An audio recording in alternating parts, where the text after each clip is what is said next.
All right, everybody, getting ready to start the last section, especially the seniors will cover. I'm thinking we're probably going to look at one other thing with the juniors once the seniors leave us next Friday. The last thing we want to look at is the resurrection of Jesus Christ. Paul said in 1 Corinthians, he says, listen, if Jesus did not rise from the dead, then we're to be the most pitied of all people because Christianity is not true. Christianity stands or falls on the resurrection of Jesus Christ. We know that Jesus claimed to be God. We know that the prophecies seem to indicate that. We talked about the incredible odds that Jesus would fulfill any of the prophecies. But even with all of that, all of the miracles that Jesus did, dying on the cross, all of that would be for nothing if Jesus didn't rise from the dead. It is the most important historical event in all of history. Because if Jesus did rise from the dead, if the evidence tends to show that, then there's nothing more important than that.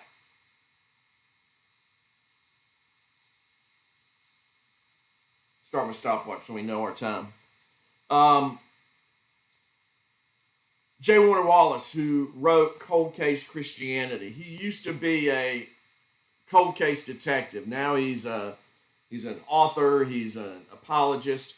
Some of his videos are on Right Now Media. We've looked at a couple of those before.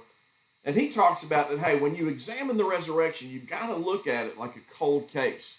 You're not going to have any eyewitnesses to it. You're not going to have any forensic evidence. So it's all going to be based on circumstantial evidence. And you can convict, or you can prove something circumstantially. What you're looking for is, hey, what best explains all of the facts that we have when it comes to the resurrection?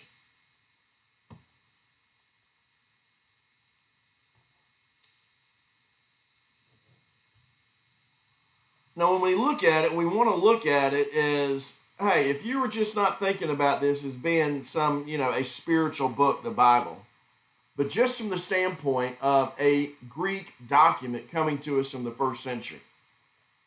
We don't want to defend the infallibility of the Gospels here. That's not what we're trying to do. What we do want to lie in is, hey, what are the facts concerning the fate of Jesus? What can be established on the basis of evidence, not just faith? Now, Christianity, we know it's our faith that saves us and puts us into a relationship with God. But it's not a blind faith. It's a faith based on the evidence that's around us in the world. So, hey, first of all, what are the facts? And second, what's the best explanation of those facts? How do we establish a historical fact? One, the fact must be recorded in very early sources. So these got to be facts about the resurrection that come about from these first century documents, the books of the Bible. They can't be something that came around 200-300 years later, because that would throw everything out of kilter there. It would just not be reliable. Hey, you must have multiple independent sources. You don't want to just rely on one source. That becomes dangerous if only one person is telling the story. They must lack legendary embellishment. In legendary embellishment, you don't want a whole lot of fancy other things there. You don't want to have, suddenly there were trumpets playing and the heavens opened up and 10,000 angels came down and sang Christmas, whatever craziness there might be. You just want it to be simple and factual the way that things are told. Then finally, there must be no other compelling and competing story. We talk about in a court of law, we have to prove beyond a reasonable doubt. It means there can't be any other reasonable explanations. There can't be another explanation that is compelling and meets all of the facts.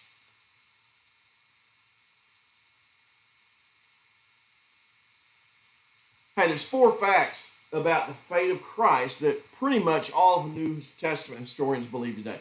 And we're not talking about some of these, hey, there are Bible scholars who don't believe the Bible. They don't believe in Christianity. They still study Scripture.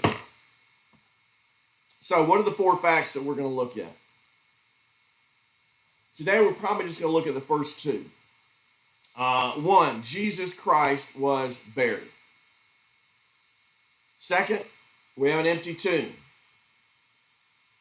Third, Jesus appeared to people, at least the stories are, and the testimony is that Jesus appeared alive to people after his crucifixion.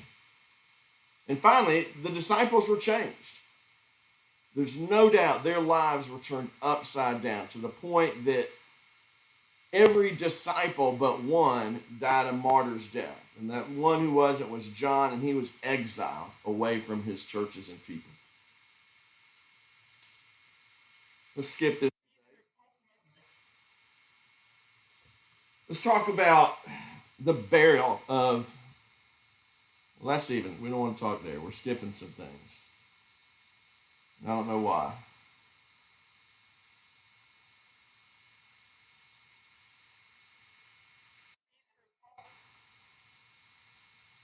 All right, well, let's talk about the burial.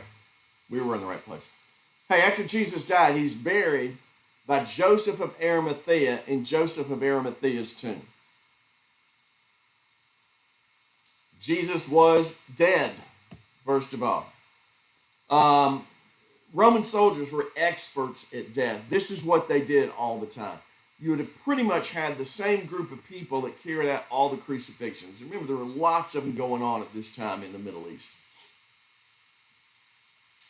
Hey, the Journal of the American Medical Association, in 1986, they did an article on the physical death of Jesus. We're going to look at that in a minute.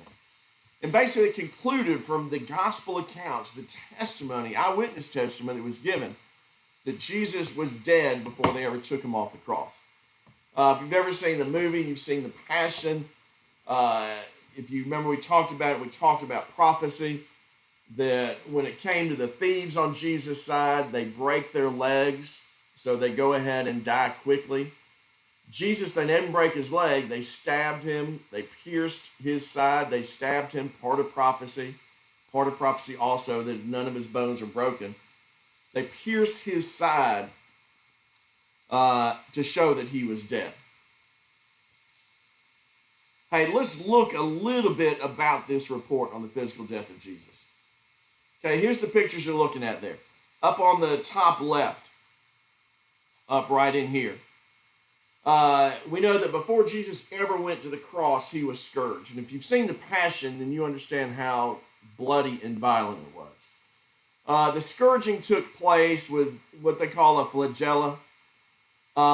It was basically a short-handled whip. It had like multiple strands of leather coming off, and there were bits of metal and glass and other things in there. So literally when they hit somebody, it would dig into their flesh and literally rip the skin off their back.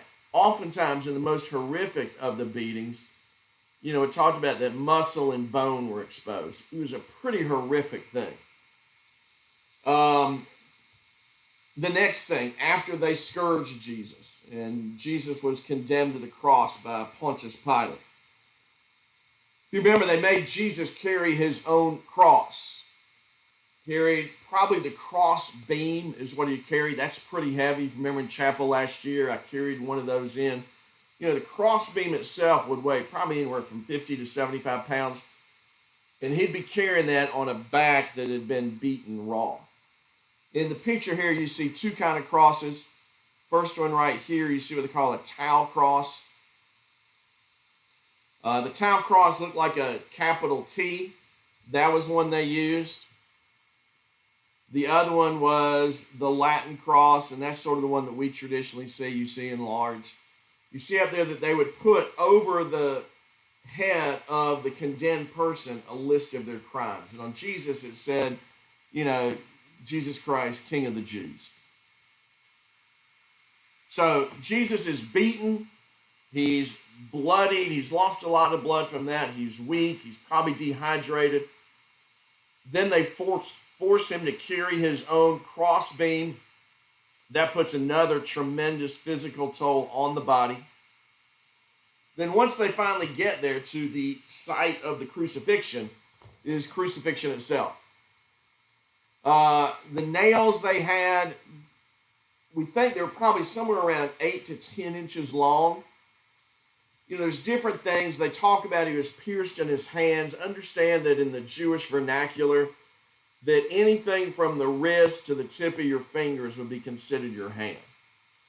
Now, he could have been gone through the palm of his hands, because sometimes what they did is they would literally tie them onto the cross and then nail them. If he was tied up there as well, then maybe it could have been through the palms. The other thing we know from history is they would do it on the wrist bone. There's sort of two bones that come together there that form like a V, and almost they drive the nail in between them, and then that's strong enough to hold them there and not rip it out with the cartilage. Talked about they pierced his feet. And you see here in the picture, and here it shows the nail going in through the top of the foot. That's one way. They would overlap the feet and drive it through both. But if you remember when we looked at archaeology, we saw that picture where they had driven it through the condemned man's heels.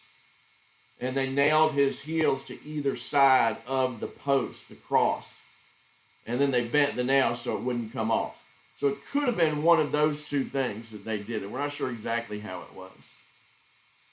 Now, when you look at the picture on the top left there, the picture there we're talking about is what happens to you. And what we think happens to you is a bunch of different theories.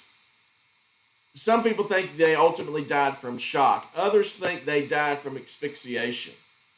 Because what seemed to be is that when you were sagging down on the cross and sort of hanging there, you could take a breath in, but you couldn't breathe out. And so you'd have to stand up, push up on your legs so you could take another breath in. So it was just constant up and down. I mean, the Romans created this or perfected this. They didn't create crucifixion, but perfected it to the most agonizing death you could possibly have. And that's why when they killed the thieves on the cross, they broke their legs and they couldn't push up anymore. And so they died. Now, what they did with Jesus, remember, they stabbed him up under the ribs into the pericardial sac. And Scripture says that blood and water spilled out. Well, what does that signify? What it signifies is a heart that stopped beating. Have you ever had vinegar and oil for salad dressing? You got to shake it up before you use it, because if you don't, it settles from each other. And you got two different layers. Well, that's what happens in your heart when your heart stopped beating. The blood platelets, they settle down to the bottom, and the serum, the plasma, separates. And so when they did this, you had thick coagulated blood that poured out, plus that serum that almost looked like water running out. That was a sure sign that Jesus was dead. So there's no real questions about whether or not Jesus was dead. There are some people who talk about the swoon theory, that Jesus just fainted on the cross, but that doesn't really hold any water at all. All right, real quick, let's just run through the burial aspects of Jesus. Why do we believe that his burial is factual? Hey, it's in some of the earliest writings we have of the New Testament. It's corroborated in there. It was early on, within 5 years of Jesus' crucifixion, the story of the burial is part of the narrative. It's in very old material. Mark was the first gospel. Joseph of Arimathea, who was the person whose tomb he was buried in, you're not going to make that up, because he would have been a known and prominent figure at the time. There's no legendary embellishment, meaning there's no sign that they're adding something to there. There's nothing that, it's just simple and factual. Hey, they took his body off the cross, they anointed him, they wrapped him up, and they put him in the tomb. There's no other competing burial story. There's no story that, oh, Jesus was thrown in the dump. Oh, Jesus was buried in the field. Pretty much all the historical records refer to Jesus' burial there. In fact, John Robinson of Cambridge University says, hey, maybe one of the earliest and best attested facts about Jesus is that he's buried in the tomb of Joseph of Arimathea. All right, guys, we're going to stop here because our time's about up. We're going to continue on, but just think about this. I'm going to add more to it on the days ahead. Not sure we're going to be able to do the movie or not. I'm not sure that's going to work out technology-wise, so I'll let you know about that for sure. But we will have more information on the resurrection.